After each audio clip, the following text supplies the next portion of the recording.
Bonjour les amis, j'espère que vous allez bien. Bienvenue sur Kev Mecha. Aujourd'hui, on va vous parler dans ce nouveau journal mécanique, une voiture qui de base n'est pas française. Elle n'est pas française. Par contre, elle a été rattachée à un groupe français en 1999. Je te laisse chercher. Et sur ce, je vous dis à tout de suite après le générique. C'est parti.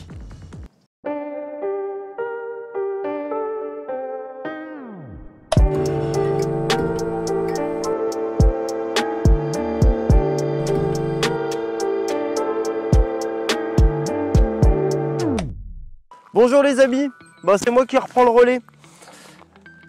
Comme Kevin vous l'a dit, aujourd'hui on va vous présenter une voiture qui n'est pas française, mais qui a été rattachée à un groupe français dans son histoire. Peut-être que vous avez trouvé. Mais je ne vais pas faire durer le suspense plus longtemps, je vais vous la dévoiler. Aujourd'hui on va vous parler de la Dacia Sandero 2. Il faut savoir que le groupe Dacia, c'est un constructeur roumain qui a été affilié en 1999 au groupe français Renault. Les véhicules commercialisés sous la marque Dacia sont principalement vendus en Europe. Et les autres sont vendus sous la marque Renault dans le reste du monde.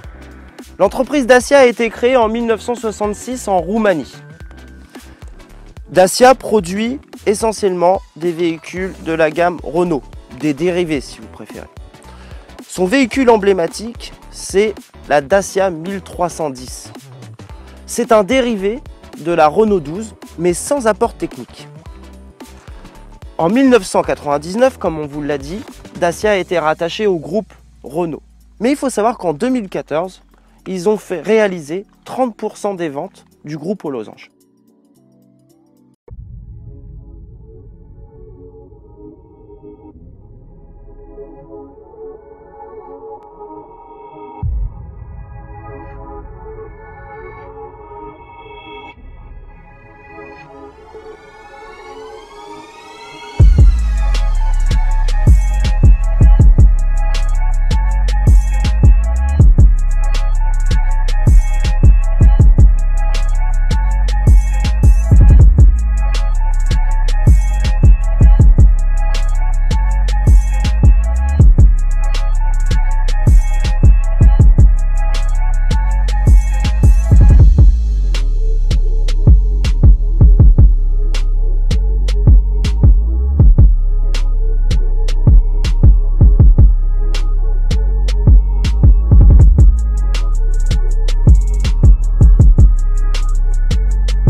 Donc on se retrouve dans la voiture, parce qu'il faut savoir que la Sandero 2, elle a été conçue sur la base de la Logan 2. Logan 2, en fait, ils sont en tout point pareils. Que ça soit châssis, airbag, ESP, tous les systèmes sont identiques. Elle a été dévoilée lors du mondial de l'automobile à Paris en 2012. Elle succédera à la première génération, tout bêtement, de Dacia Sandero. Vendue en dehors de l'Europe, elle s'appelait la Renault Sandero. En Europe, elle était vendue sous la marque Dacia.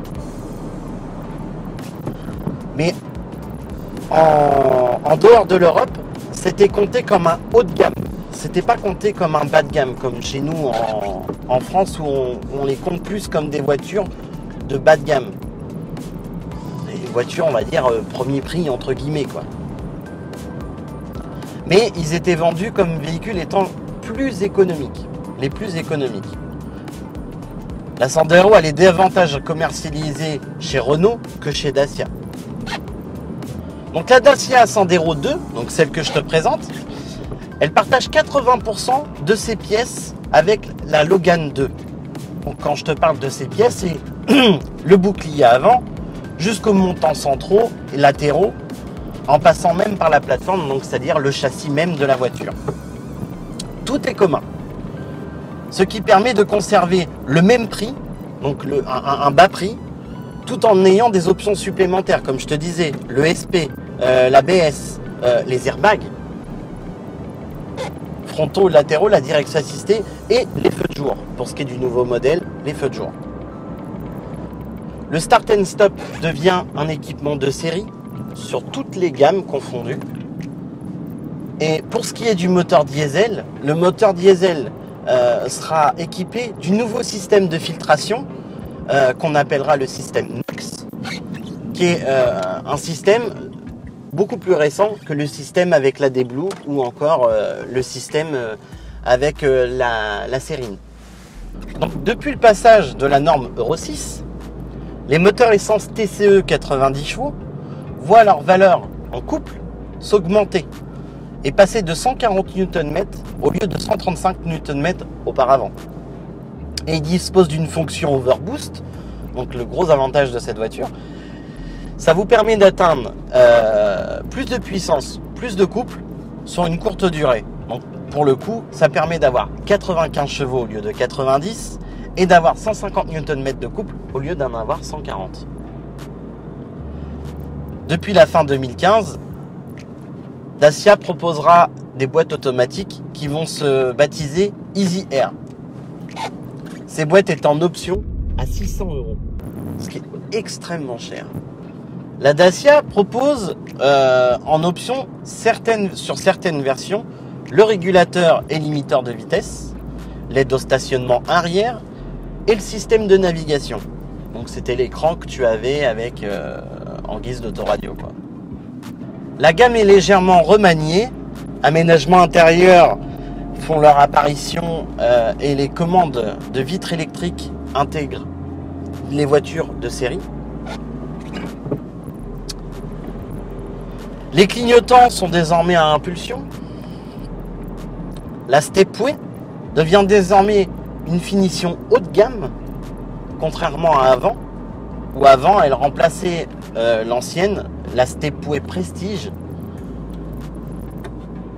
et aborde certains détails esthétiques qui sont propres à elle-même. En 2019, la Dacia Sandero est restylisée, donc la version Renault Sandero est restylisée. Elle inaugure une nouvelle signature lumineuse sur les feux avant en forme de LED, ainsi que sur les feux arrière. Parce que les feux arrière se coupaient en deux parties, comme sur la Mégane. Mais il faut quand même préciser que tout ce restylage est en point le même prix qu'une normale. Le tarif ne change pas. Pour celle que je te présente, c'est un 1,5 litre DCI de 75 chevaux en Eco 2. Alors, si je dis pas de bêtises, il me semble que c'est un 3 cylindres. C'est une voiture qui a que 139 000 km, 140 000 km, donc elle est assez récente. Esthétiquement, comme tu as pu voir sur les vidéos, elle est très propre. Ça se conduit vraiment très très bien. Par contre, niveau ressenti siège, c'est un petit poil rude. Mais pour une voiture à bas prix comme ça, a fait amplement son travail. La Sandero restylisée est dévoilée. Le design avant évolue, avec une calandre inspirée du Duster. Un nouveau bouclier, de nouveaux optiques au feu diurne à LED intégrés, ainsi que de nouveaux feux arrière. Dacia dévoile ainsi une nouvelle signature visuelle qui a été progressivement déclinée par la suite sur l'ensemble de la gamme Dacia. Donc pour clôturer un peu cet essai, je vais vous parler de mon ressenti personnel sur cette voiture. Déjà, tout d'abord, au niveau de la direction, je trouve que c'est une voiture qui braque extrêmement bien. Parce que là, sur ce qu'on a pu faire, tu vois, il a fallu que je fasse des demi-tours sur la route. Et franchement, j'ai pu faire des demi-tours en une fois. Donc c'est vachement agréable pour une voiture. Parce que comme je vous l'ai déjà dit, c'est plutôt une petite citadine qu'une berline. Donc c'est plus fait pour faire de la ville que de faire de l'autoroute. Maintenant, vu que c'est un diesel, effectivement, tu pourras faire un peu d'autoroute avec, bien évidemment. Et tu peux même partir en vacances si tu veux avec. Mais je trouve que pour une voiture, on va dire bas de gamme, comme j'ai pu te dire, on est quand même beaucoup... Tout est complet, quoi, en fait. Ce que je veux dire, c'est que tout est complet. Pour celle-ci, on est sur des systèmes à vitre électrique à l'avant. On est sur du vitre manuel à l'arrière. On a un autoradio qui est intégré à la console, donc je trouve que c'est quand même sympa, des beaux compteurs, des belles finitions chromées un peu partout. Donc en soi, très bonne voiture. Sur ce les amis, j'espère que cette vidéo vous a plu, que vous avez tous apprécié notre nouveau format de JM. Vous n'oubliez pas, tu t'abonnes, tu n'oublies pas d'activer la petite cloche, tu nous mets plein de pouces bleus. Partage un maximum ces vidéos. Je te remets les réseaux sociaux juste en dessous. Et sur ce les amis, je vous dis à la prochaine pour une nouvelle vidéo. Pouchou.